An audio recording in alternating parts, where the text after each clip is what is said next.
Watching TV has changed over time. Streaming has become the new norm. That's why Golden State Media Concepts television podcast dives headfirst to the world of cord cutting. Want to be on the loop of what's hot in Netflix? Or if it's not a preference, what about original shows in Hulu? We've got you covered. Join us as we fill in the blank and talk about movies to stream and what show you should be binging. This is the Golden State Media Concepts television podcast.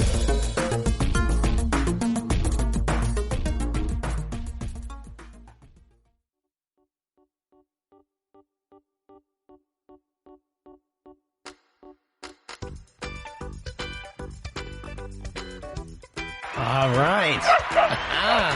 You ready, Jack? Yeah, we are back. Bring that up.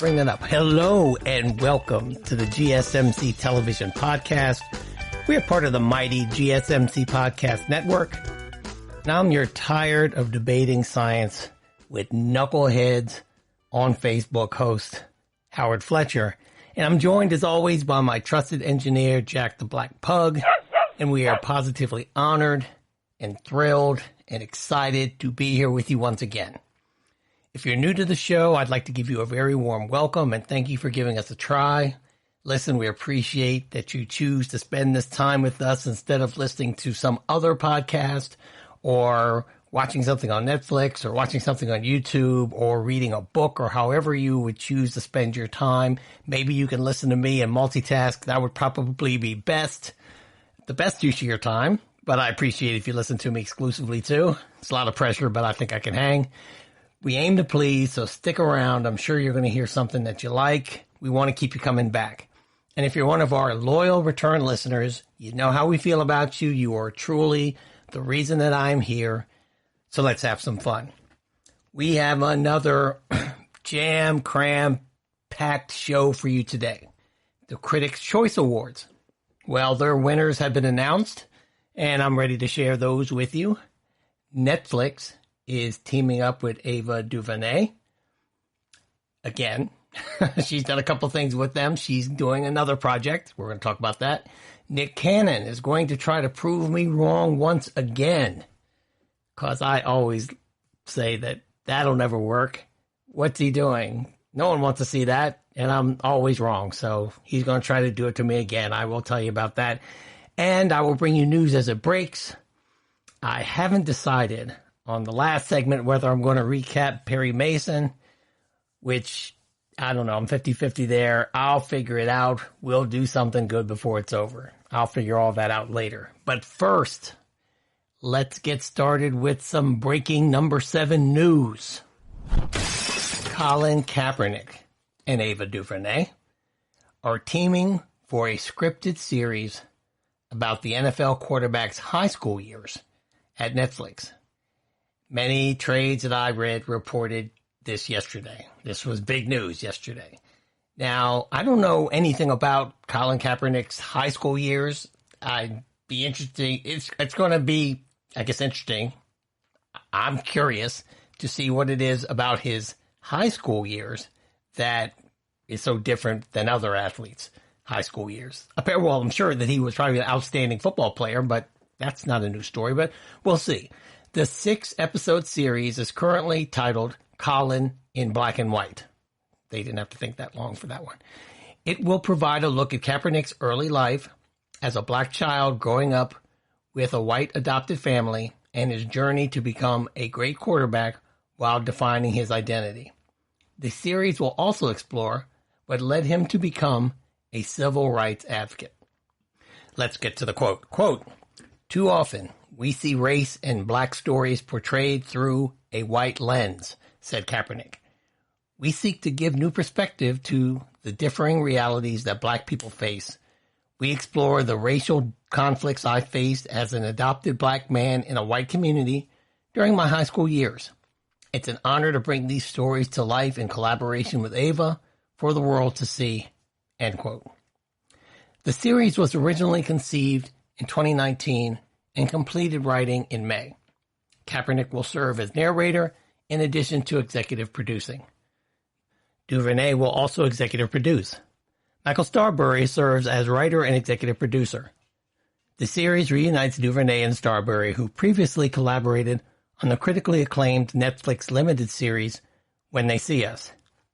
DuVernay created the series and served as director and executive producer, with Starbury writing.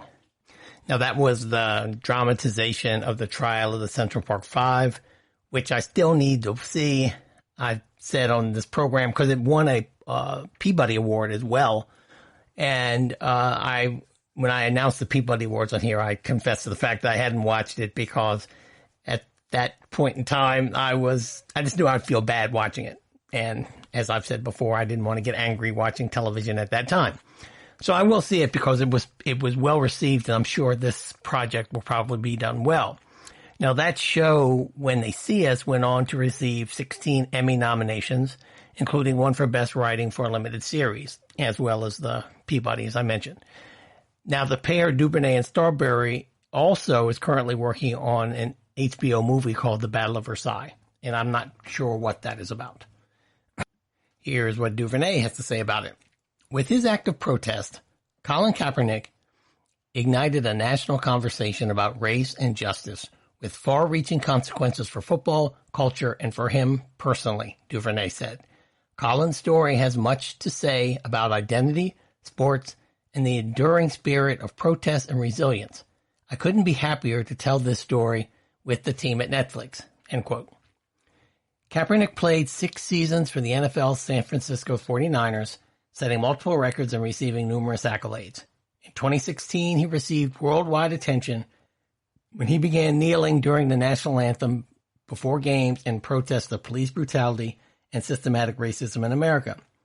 After that season ended, Kaepernick became a free agent and went unsigned by any other NFL team.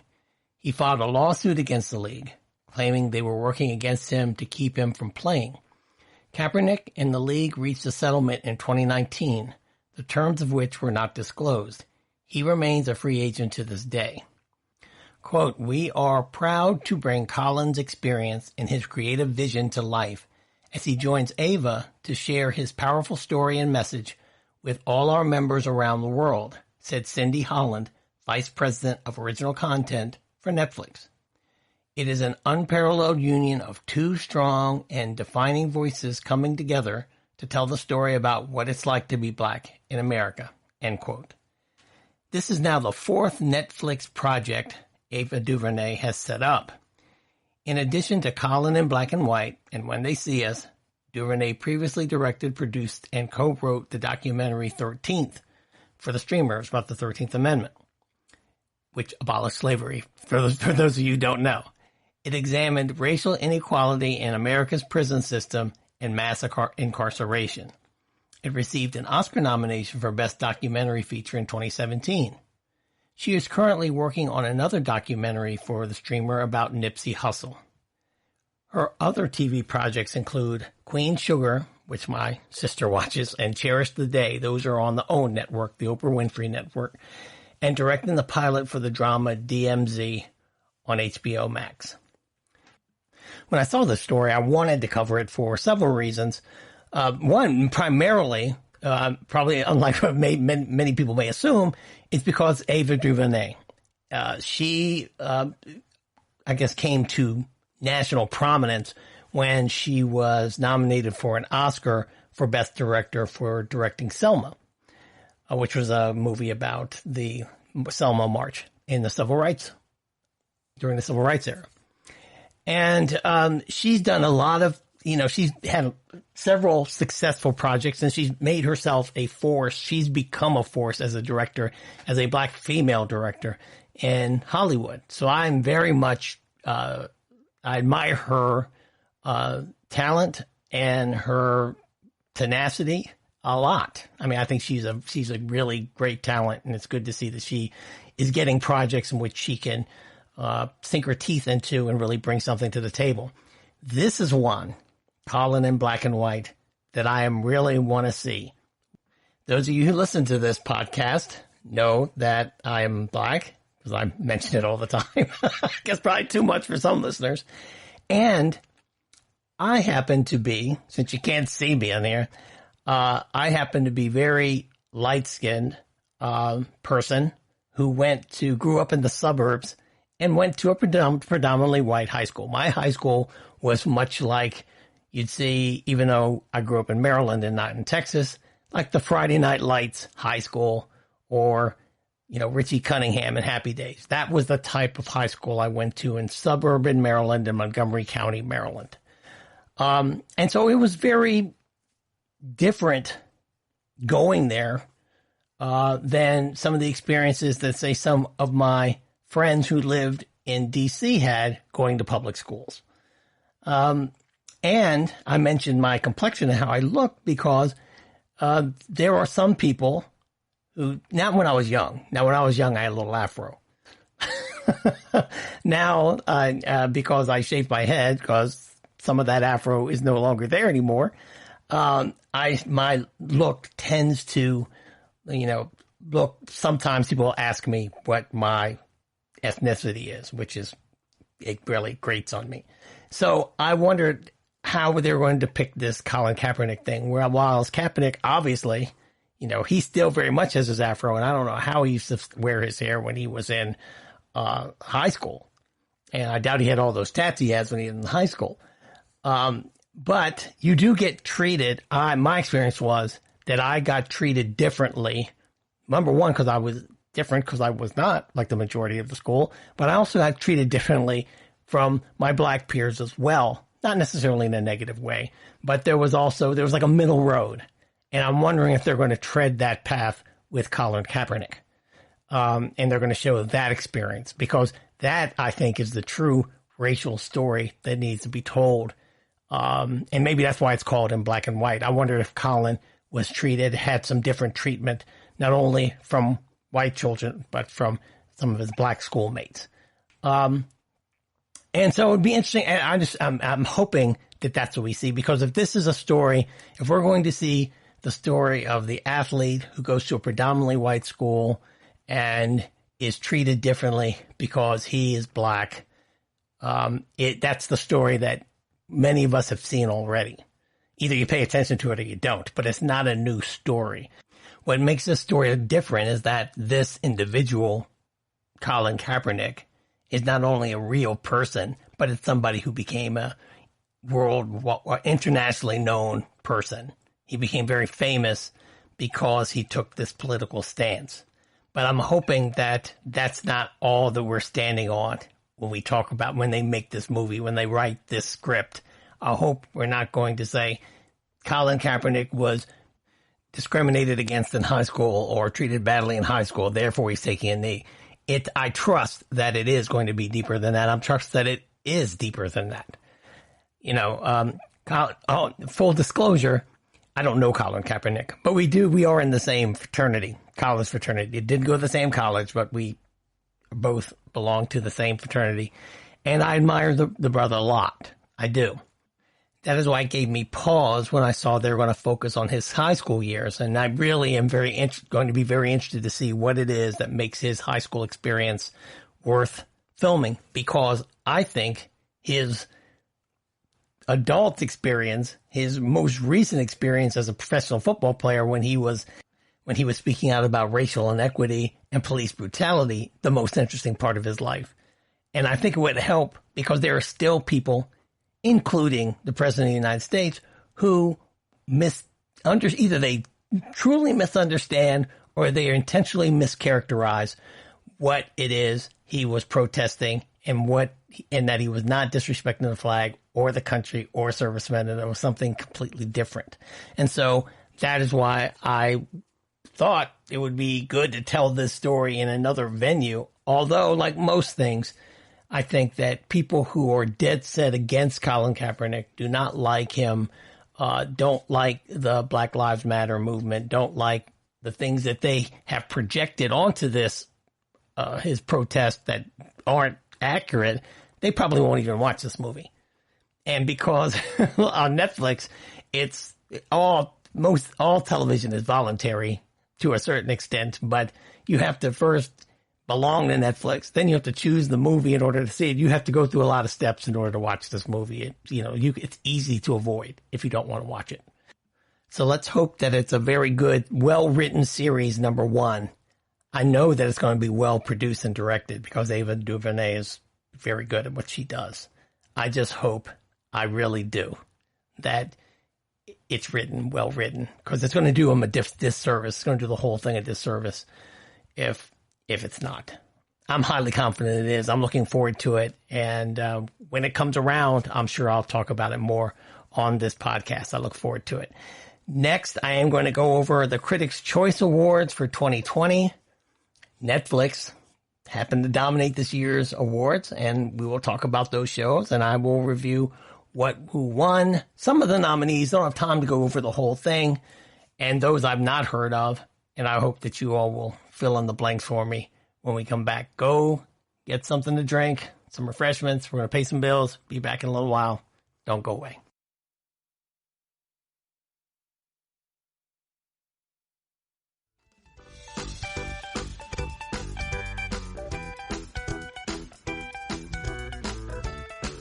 All right. You're a 49er fan? I'm not. I'm a Washington fan. I'm not a fan of the team's name. We are back, and I'm going to talk about the Critics' Choice Awards for 2020. Netflix dominated this year's Critics' Choice Awards. They're the Critics' Choice Real TV Awards. That's what they're called now. Thanks in parts to Cheer, is one of the shows that won a lot of awards, and the reboot, I guess they've been on a while now, it's not a reboot, of Queer Eye, which used to be called Queer Eye for the Straight Guy back in the day, but now it's just called Queer Eye, which led the winners list with 2 awards each. So they spread them around a lot, but if you won 2, you kind of dominated. Cheer was named Best Unstructured Series, as well as Male Star of the Year for Jerry Harris, who I guess is on Cheer, while Queer Eye landed wins for Lifestyle Fashion Beauty Show, an ensemble cast for a scripted series. I didn't know Queer Eye was scripted. I thought that was unscripted. Wow. All right. Well, here we go. Overall, Netflix won 8 awards. Also picking up trophies for Jeffrey Epstein, Filthy Rich. I saw that series. It's a documentary series. It was well done, even though the subject matter is, Jeffrey Epstein. So anyway, Somebody Feed Phil. It won for that one. That is a travel food show that my partner Joan simply loves. I've seen too many episodes of Somebody Feed Phil. It's a good show. I wouldn't binge it, but she does. And because she binges it, like Jules said in Pulp Fiction, well, then I will binge it too. Love is Blind, the relationship show that I've talked about ad nauseum on this podcast, and I still haven't seen any of it, but award winner, as well as the peer-voted award for outstanding achievement in nonfiction programming by a network or streaming platform. Now, how about that? Nonfiction achievement.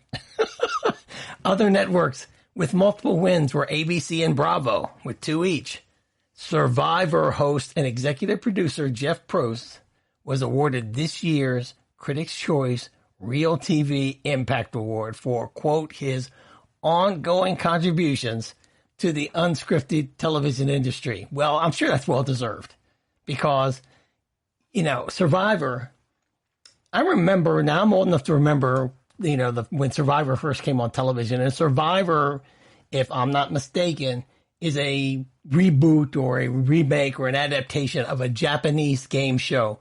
And when they described this show, when they said CBS is going to come on with this show in the fall, that is going to be an elimination game show where you take a bunch of people out on this island and whoever gets left on the island wins. And they're going to be pretty much castaways who are going to have to do for their own, feed themselves and all of that. It sounded crazy. It sounded like something like The Running Man. But here we are, generations later, and Survivor is still on. And so Jeff Probst, he, well-earned, my friend, well-earned. The Critics' Choice Association, or CCA, and Nonfiction Producers Association, NPACT, jointly administer the awards and announce the winners on Monday morning. The CCA and the NPACT I guess they call it the NPACT, scrapped an in-person ceremony this year due to the ongoing COVID-19 pandemic. So no show. So that's why you get to come here to get your Critics' Choice Real TV Awards news. So here are the lists of the winners. In some categories, I'll tell you everyone who is nominated just because I think they're interesting. In competition series, the winner is RuPaul's Drag Race on VH1. Who can argue with that?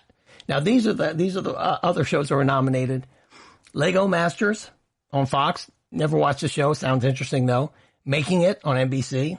Never watched that. Survivor, CBS. If you have two eyes, you've at least seen one of those, or even one eye. You've seen Survivor once. And Top Chef on Bravo. All right, here's another one. Competition series, talent/variety. The winner, let me tell you who was nominated. The nominees are Songland, NBC, La Voz, Telemundo, Dancing with the Stars, ABC, American Idol, ABC, and the winner is The Voice on NBC, which I guess is well-deserved. I used to watch American Idol. I don't watch any of those shows. I'm not a reality guy, but all of those shows get good numbers. They're very popular. Unstructured series. The winner is Cheer on Netflix. I have no idea what Cheer is about. It's not Cheers. It's Cheer.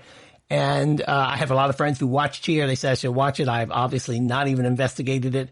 If you like Cheer, please email me at podcasthoward@gmail.com and tell me why I should watch it. Structured series. The winner is The World According to Jeff Goldblum on Disney+.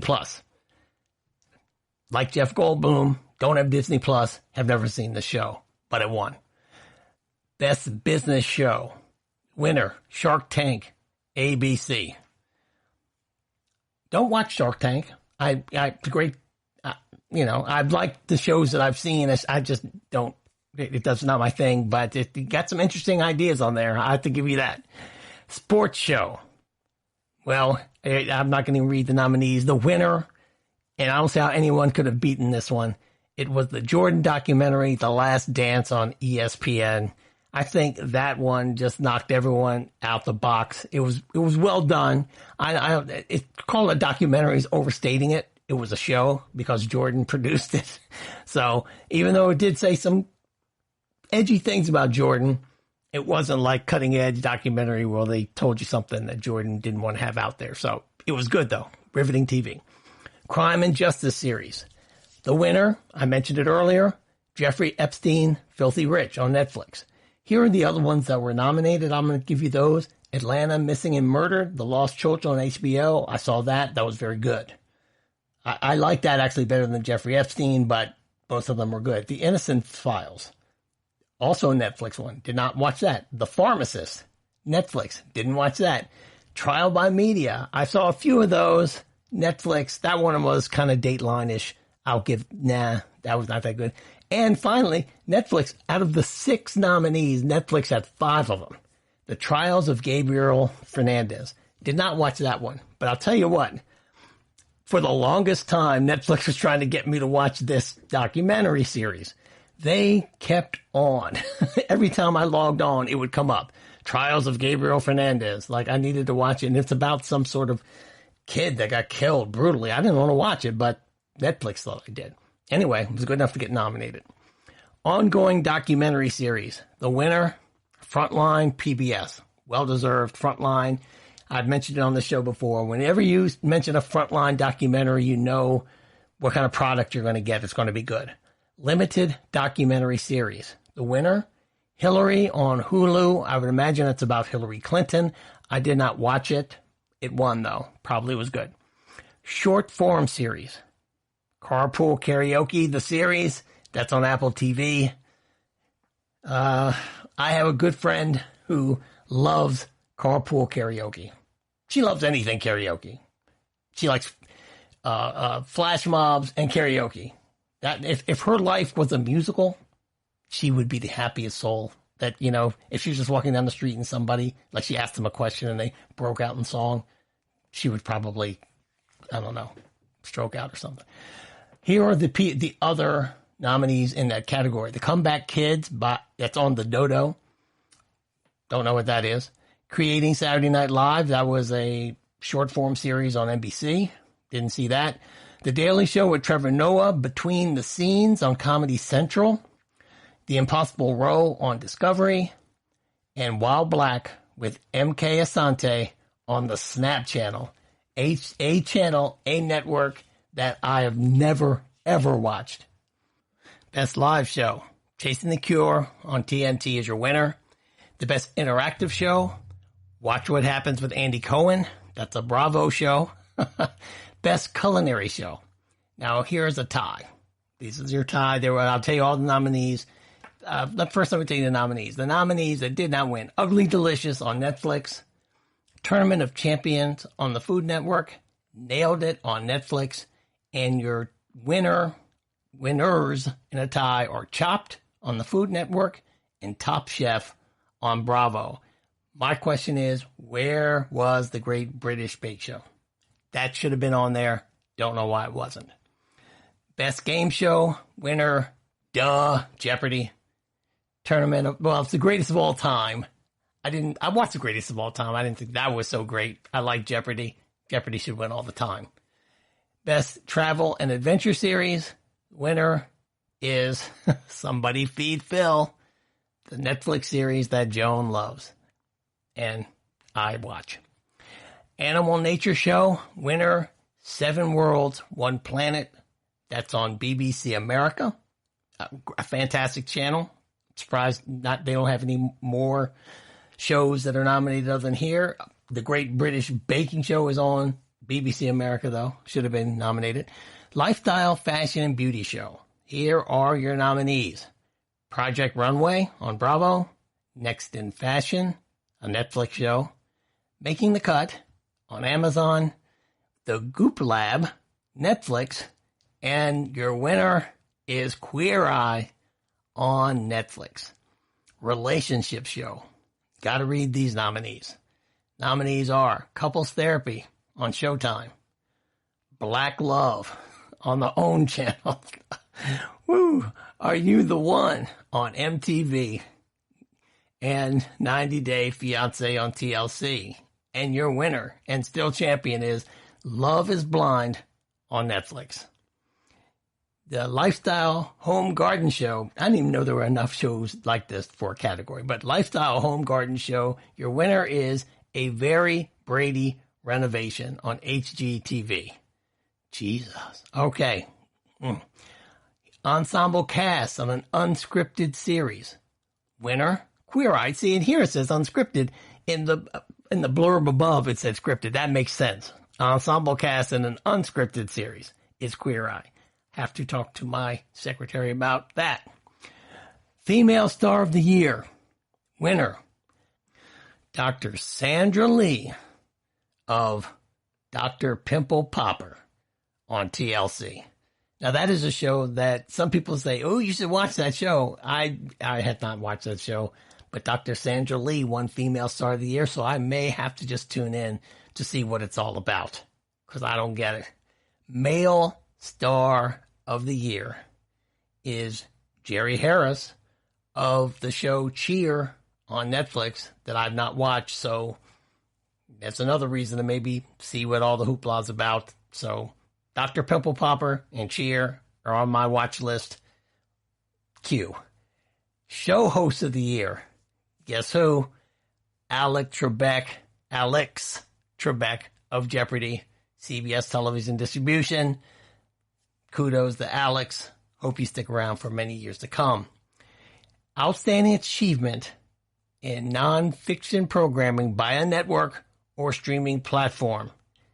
And your nominees are TLC, PBS, National Geographic, HBO, A&E Networks, and your winner and still champion is Netflix. They put out some good documentaries, and it's well deserved.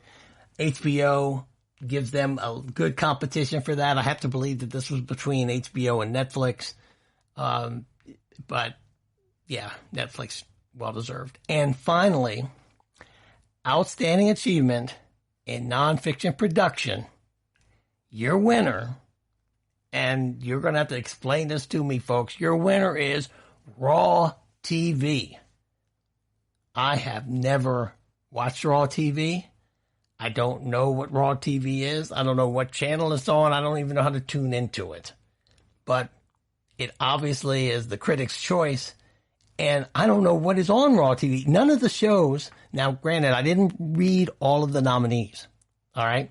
But none of the shows that won, and none of the nominees that I did read, were on Raw TV. What the heck is Raw TV? Okay, real quick, I'm running out of time. Go to Wikipedia. Here's what it says.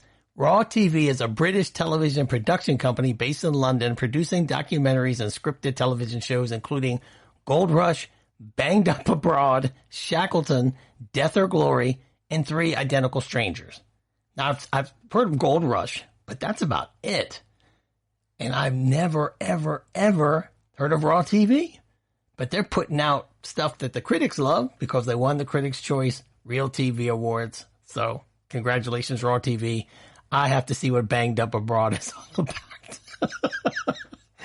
And that is it. Next, I'll tell you about Nick Cannon's new show he's coming out with and why I think it's going to suck and it'll probably do great. Be back in 30. Don't go away.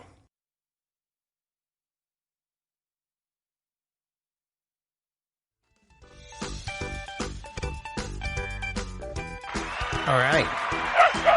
Nick Cannon. Man, I don't know. We are back, and listen, I have never been a big fan of Nick Cannon, although I respect his success that he's had in his career, and he's had a success ever since he was literally a minor in entertainment.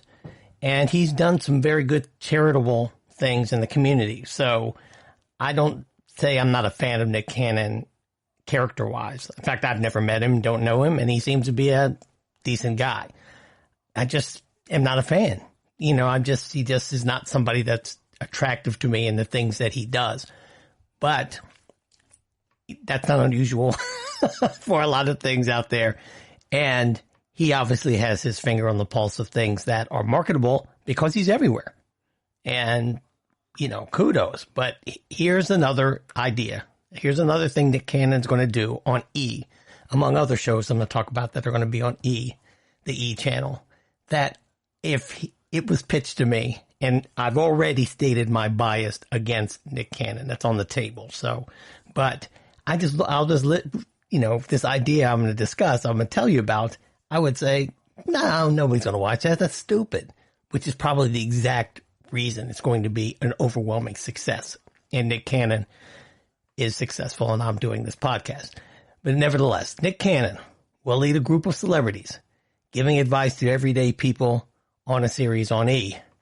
The NBC Universal Cable Network has greenlit 8 episodes of Celebrity Call Center, where a group of famous people give advice over the phone. Let me repeat that. Celebrity Call Center is where a group of famous people give advice over the phone.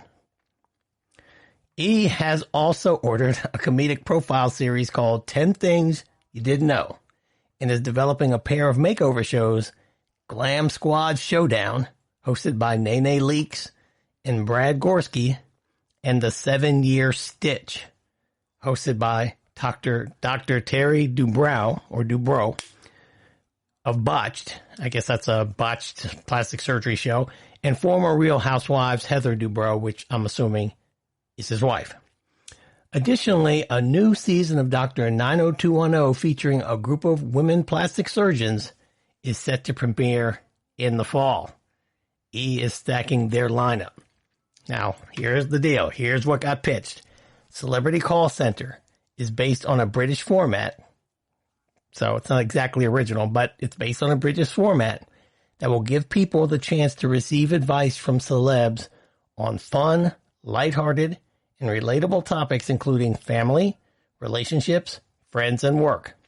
The participating stars will tap into their own experiences and funny anecdotes to help callers through their situations. Now, Nick Cannon is one of the hosts or the MC, the host of The Masked Singer, another show that I said was ridiculous and was going to fail.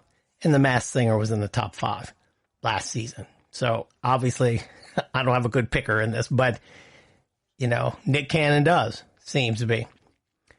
And soon Nick Cannon is going to have a daytime talk show, which, you know, I'm surprised he's just getting on that bandwagon, but maybe he was just saving that in his back pocket, because it seems as though if you are a regular on television and you can speak well and you are marketable, you have a track record, you can eventually get a talk show.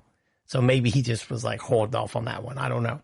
Cannon is among the executive producers who will also appear on the series, and that's the call center series, and that's going to premiere soon, July 13th.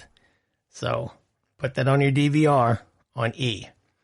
Other participants in this show include Bree and Nikki Bella, Candy Burris, Todd Tucker, Todd Chrisley, Mikey Day, Terry and Heather Dubrow. So while dude isn't cutting up faces, he's on Celebrity Call Center. Vivica A. Fox, who's probably one of the clients of the Dubrows, Nene Leakes, Lonnie Love, Dorinda Medley, I don't know who that is, Alyssa Milano, I like Alyssa Milano, Kelly Osbourne, and Shangela. Not familiar with Shangela. Probably need to watch the E! Channel to be familiar with her. 10 Things You Don't Know, debuting on August 10th, will highlight a celebrity in each half-hour episode, and true to its title, will reveal 10 surprising and unique facts about that person. Subjects include Jennifer Lopez, Brad Pitt, Keanu Reeves, Will Smith, and Tiffany Haddish. Wow. Good for Tiffany Haddish. Let me say this about Tiffany Haddish. Again, somebody else who I'm not a big fan of her humor. Very happy she's successful, because she's come a long way and she's worked hard to get there. But to be in the same sentence as Jennifer Lopez, Brad Pitt, Keanu Reeves, and Will Smith at this point in her career, hats off to you, Tiffany. Way to go, girl. The two shows joined the Kevin Hart hosted special, Celebrity Game Face, which airs July 6th on E's Summer Slate. Kevin Hart's another one. Kevin Hart has a good-ass agent. He is represented, because that dude is everywhere. You know, he and Rob Lowe. And it seems Nick Cannon, they might have the same representation, because those dudes are everywhere. Not saying they're not talented. Like I said, Nick Cannon's talented. They're not a big fan.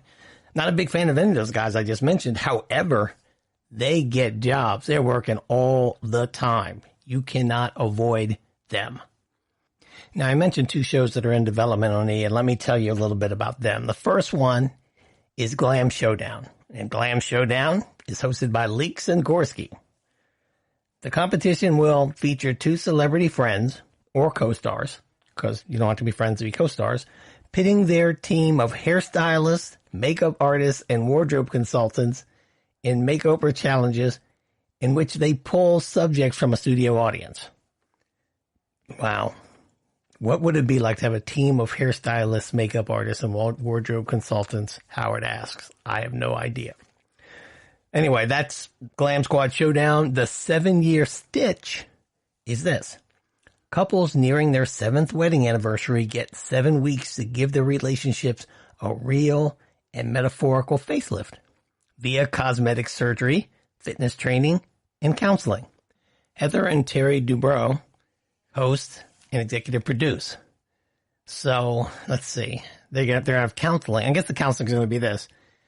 Dude, you got to lose 50 pounds and get a facelift. And, oh, girl, you need to lose 30 pounds and get a breast implants. And then your wedding is set. Your marriage is saved. Okay, sounds good. Here is some breaking Ozark news. Ozark has been renewed for season 4 at Netflix, with the new season also being the show's last. The fourth season will consist of 14 episodes, with the first 3 seasons having been only 10 episodes. Season 4 will be split into 2 parts, consisting of 7 episodes each. Here's a quote. Quote, "We are so happy Netflix recognized the importance of giving Ozark more time to end the Birds saga right." Showrunner Chris Munday said, quote, "It's been such a great adventure for all of us, both on screen and off. So we're thrilled to get the chance to bring it home in the most fulfilling way possible," end quote. Munday will return as showrunner, writer, and executive producer, and he'll reunite with Jason Bateman as the creative forces behind both parts of the new season. Also set to return for the final season are series stars Bateman, Laura Linney, Julia Garner, Sophia Hublitz, Skylar Garner, Charlie Tahan, and Lisa Emery. Quote, "A supersized season means supersized problems for the Birds," Bateman said. "I'm excited to end with a bang," end quote. Ozark has proven popular with both viewers and critics, with the show garnering 14 Emmy nominations since its debut in 2017. Bateman won an Emmy for Best Directing in a Drama Series, while Garner won an Emmy for Best Supporting Actress in a Drama Series. And here's another quote. Quote, "Ozark is a gripping drama that has captivated audiences all around the world and garnered tremendous critical acclaim," said Cindy Holland, VP of Original Content at Netflix.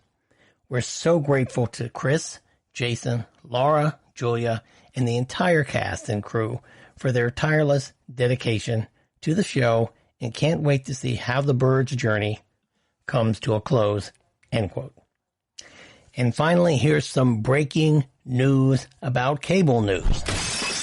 All 3 major cable news networks set rating records in the second quarter of 2020, as ongoing stories including the coronavirus pandemic and racial justice protests drove viewers to Fox News, CNN, and MSNBC. The 3 channels recorded double-digit gains over the same period in 2019 in total viewers and adults 25 to 54. All 3 also delivered their biggest viewer tallies ever in both total day averages and in primetime. Now, as usual, Fox News landed on top of the rankings, averaging 1.96 million viewers in total day ratings, up 48% year to year, and 3.57 million in primetime, up 50% from 2019. MSNBC's 1.21 million total day average and 2 million primetime viewers finished second. And that was a little ahead of CNN, which had similar numbers. Fox News' lead among the key news demographic of adults, which is 25 to 54, was narrower. It averaged 366,000 such viewers over the full day for the quarter, about 9% more than CNN's 335,000. In prime time, Fox News had an 18% advantage over CNN with 624,000 in the 24 to 54 demo versus 528,000 for CNN. MSNBC trailed in both day parts, averaging 193,000 for the total day and 315,000 in prime time. Now, I know you guys don't like me going over a lot of those numbers sometimes, but I think they're important, especially as we go into the election. I think it's very important where you get your information. And even though these ratings are valuable because that's how they sell advertising, so I know that's why they have to make the count, I would like to encourage everybody to mix your news and look at all sides. And also, even if you watch a station that doesn't agree with your point of view, maybe it will help you get some insight on why some of the people you don't agree with are choosing to make the decisions they are making. I think it makes for a more informed public. I think it's very, very valuable. Fox News also led all of cable in a quarter of total viewers, adults 25 to 54 and adults 18 to 49 in prime time. The first time it's pulled off that trifecta. CNN had the largest percentage gains in the second quarter, more than doubling its total audience and 24 to 54 viewership in prime time over the full day compared to the same time in 2019. In other words, they doubled their viewership in a year. Now, I'm going to interject a little opinion. This is the kicker here. Tucker Carlson Tonight was the top individual show on cable news, edging its Fox News lead out Hannity in both total viewers, 4.33 million versus 4.31 million between the two shows. And adults 25 to 54, 791,000 to 754,000. Both figures were records for Tucker Carlson's show. I find those numbers to be simply amazing. Now, full disclosure, I don't usually agree with Tucker Carlson or Hannity, ever. But it's not my taste or my opinions that mean that people have to think like I do. I'm glad people do not necessarily think like I do. And we have this great democracy that we're in. But during that same period of time that they're talking about, Tucker Carlson lost some pretty big name sponsors because of some comments he made that I won't repeat and I won't get into whether they were right or wrong. I think they were wrong, but what they were. But whatever they were, he lost some sponsors because of it. And even though that happened, his viewership went up, which is interesting. So that's that for the breaking news with news. Next, I'm going to talk a little bit about Curb Your Enthusiasm, which I haven't spoken about on this podcast before. Have a little bit more Fox News. And then I'm going to talk about the Academy of Motion Picture Arts and Sciences and some of the people they have invited to join. So get another refill. Don't order any more Domino's. And I'll talk to you in a minute. We're going to go pay some bills. Don't go away.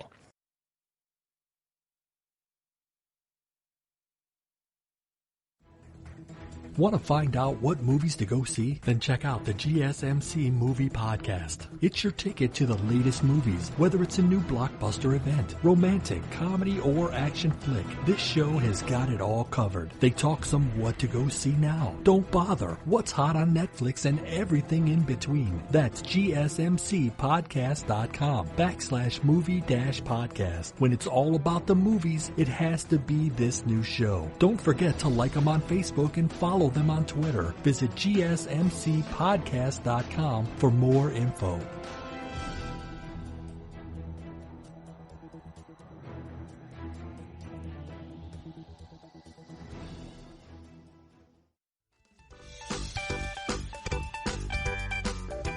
All right. You like Larry David, Jack? He's all right. All right. Well, Curb Your Enthusiasm. The HBO comedy has been renewed for an 11th season. Wow. Time flies. Didn't know it was on 11 seasons, but it's been there. The show stars Seinfeld co-creator Larry David in a heightened version of himself, to say the least. Season 10 also starred Susie Essman, Jeff Garlin, Cheryl Hines, who's been on the show forever, Richard Lewis, J.B. Smoove, whose name irritates me, and Ted Danson. Somebody else who has to have one of the best agents in Hollywood. I don't think a year has gone by in my adult life that Ted Danson isn't somewhere on television. Unbelievable. Now, the series is famously shot without a script, which is pretty cool. The cast members are given scene outlines and improvised lines as they go. And that's probably why he stays with the same people, not only because the show's been successful, but if you know somebody can improvise and you have a rhythm with them, you don't want to change up. And apparently they're on season 11. They do a good job. Quote, "Believe me, I'm as upset about this as you are," David said. "One day I can only hope that HBO will come to their senses and grant me the cancellation I so richly deserve." Yeah, pretty good. Pretty good, Larry. You're a good one. Oh, boy. Yeah. Curb Your Enthusiasm originally debuted in 2000 and has aired 100 episodes to date. It originally ended in 2011 after 8 seasons, with David reviving it in 2017. The show has received 43 Emmy nominations throughout its run so far, including 8 nominations for Best Comedy Series. Quote, this past season tapped into the zeitgeist in such an uncomfortably delightful way, said Amy Gravitt, Executive Vice President of HBO Programming. Larry is already busy writing, and we can't wait to see what he has in store, end quote. The most recent season featured storylines like Larry opening up a coffee shop despite a coffee shop owner who banned him, leading to a wave of celebrity spite stores. Guest stars in season 10 included Laverne Cox, John Hamm, Sean Penn, Caitlin Olsen, Jonah Hill, Jane Krakowski, the beautiful Jane Krakowski, Abby Jacobson, and Chris Martin. I will have to make a point to see if Jane Krakowski will be on season 11. I will not miss that one. And here is a little bit more, just a bit more Fox News breaking news. Fox News Channel said that it had terminated veteran anchor Ed Henry after investigating a complaint about willful sexual misconduct in the workplace. Henry, a longtime Washington correspondent who recently made co-anchor of the Fox Corp-owned network's mid-morning program America's Newsroom, was let go quickly after the network received a complaint on June 25th from a former employee, according to a statement from Fox News Media CEO Suzanne Scott and President Jay Wallace. Quote, Ed was suspended the same day and removed from his on-air responsibilities pending investigation. Based on the investigative findings, Ed has been terminated, end quote, the executive said in a statement. So that's all I have. Fox, ever since they've had their little problems, not little problems, big problems with sexual misconduct from Roger Ailes on down, they have made a point of nipping these things in the bud, so to speak. And so that's it for Mr. Henry. And with all that trouble, Fox still is bringing in these great ratings, like I said in the last segment.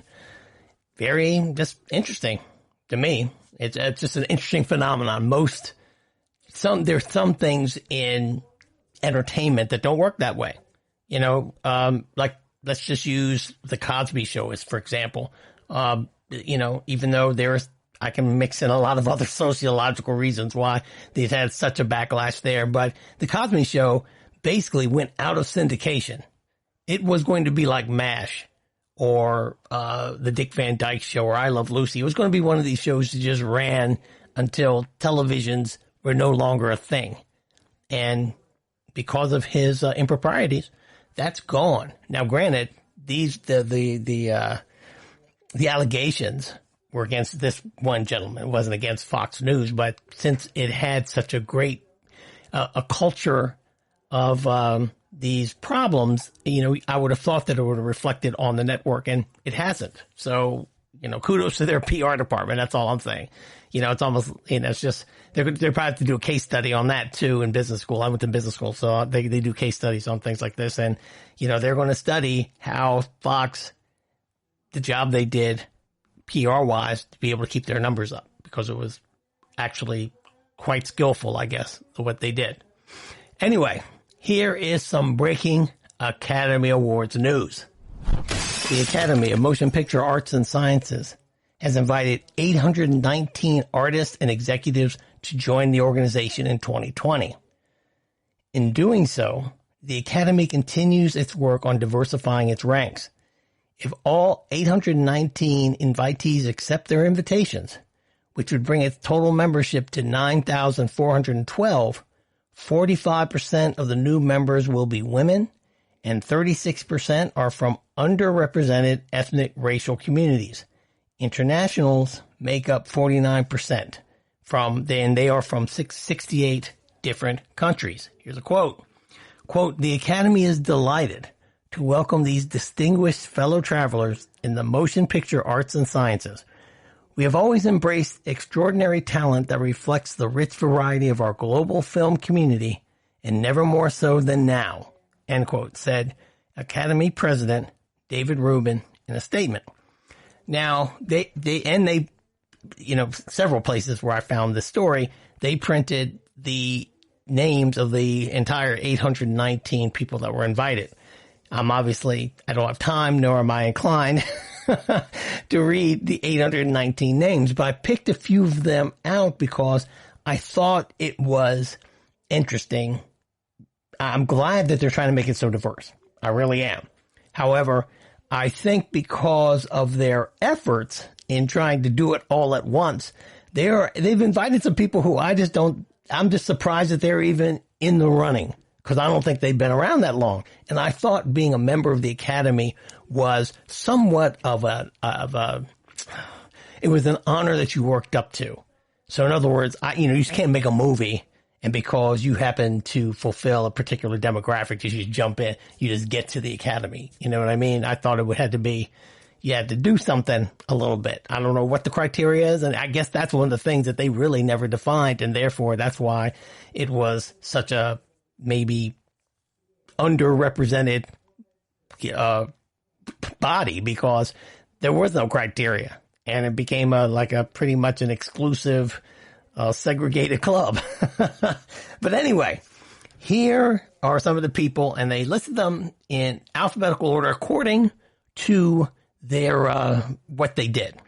And I picked mostly people from the acting community, which surprisingly was only about a fifth of the list. But those are the people that at least I knew, and most of us will know. You know, they had a lot of people on there from the production side, a lot of people who were like sound editors, special effects people, editors, that type of thing. I'm glad they're on there too, because they do have those categories, and those are the people who know what they're looking at. But anyway, here is some of the people from the group of actors. Number one is Awkwafina. Now, Awkwafina is from New York.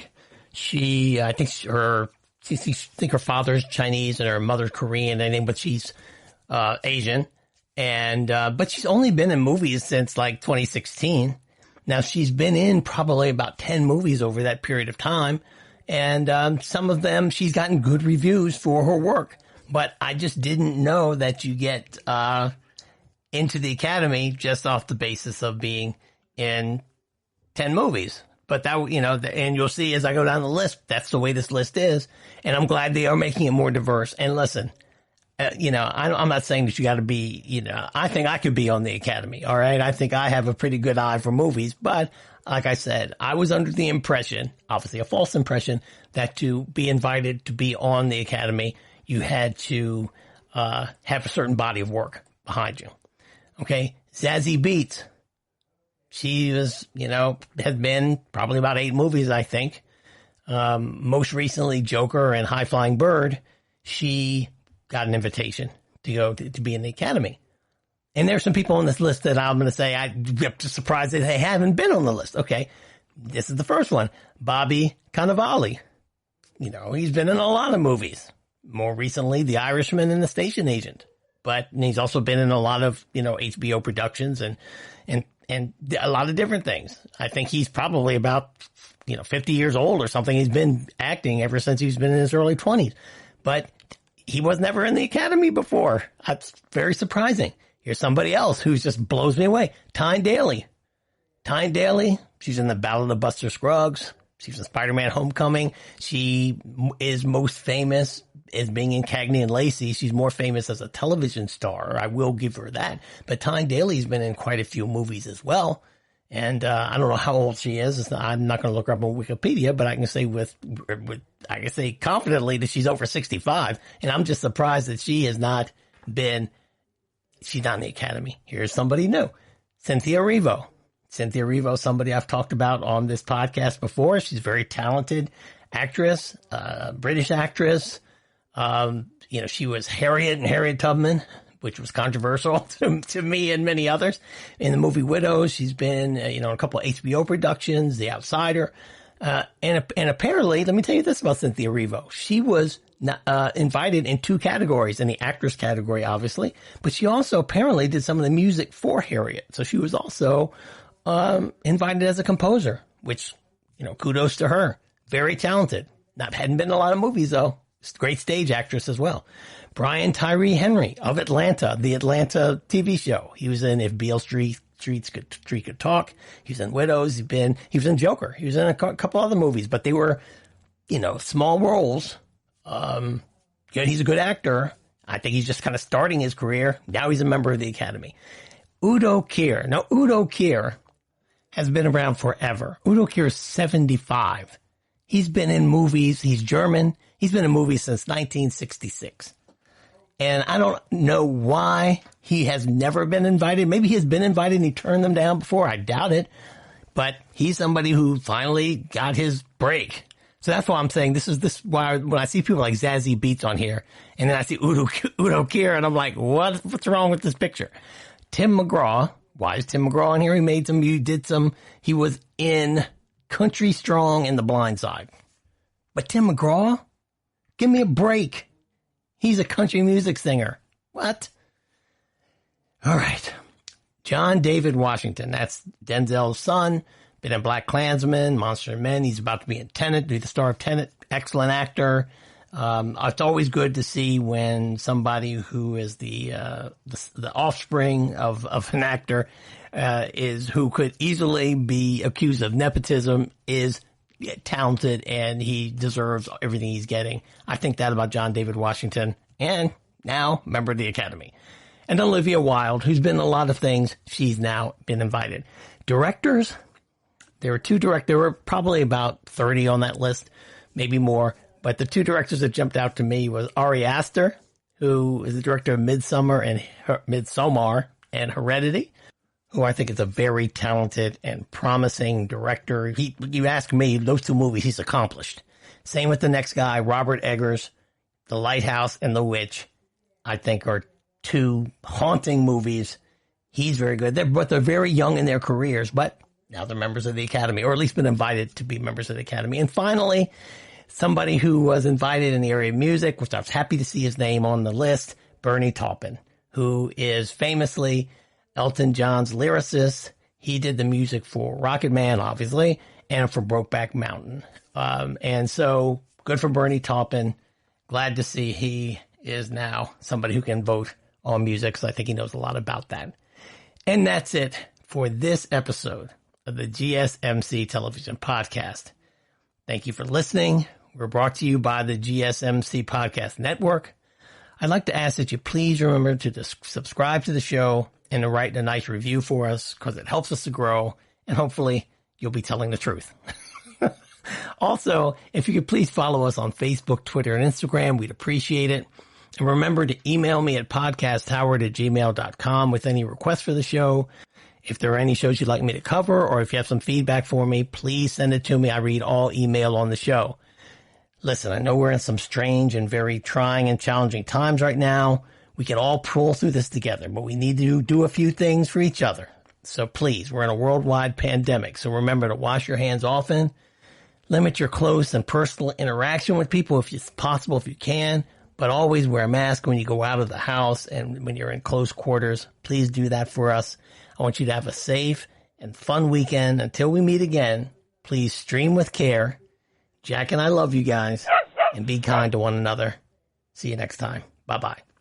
You've been listening to the Golden State Media Concepts Television Podcast, part of the Golden State Media Concepts Podcast Network. You can find this show and others like it at www.gsmcpodcast.com. Download our podcast on iTunes, Stitcher, SoundCloud, and Google Play. Just type in GSMC to find all the shows from the Golden State Media Concepts Podcast Network, from movies to music, from sports to entertainment, and even weird news. You can also follow us on Twitter and on Facebook. Thank you, and we hope you have enjoyed today's program.